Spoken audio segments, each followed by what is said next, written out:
ঘণ্টাটো ঐ ৰচোন ইয়াক কবলটো দে মোক ক'লে মই টিপি দিলোহেঁতেন নহয় হ'ব ইয়াৰ ব্যৱহাৰটো কেইটা বহুত বেয়াও মানে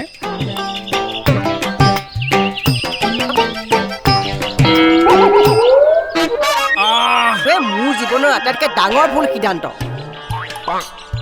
দেলহি বিহাৰৰ পৰা হট বুলি ল'ৰাবোৰে কমেণ্ট কৰিছে তই চোৱাই নাই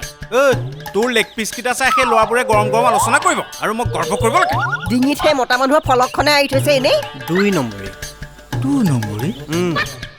আত্মহাই প্ৰথম তোকে ধৰিম খুলি থবি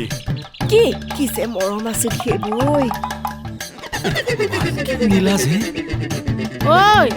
জীৱনটো এবাৰে উপভোগ কৰিব পাৰি বয়স গলে পানত চুনকণ ঘঁহি মচিবলৈ তোৰ গাটো কোনেও নুচুৱে গগন দোকানী মৰমবোৰ যে মোৰ আজিও বুকুৰ চুকে কোনে ভাহি আছে জানেনে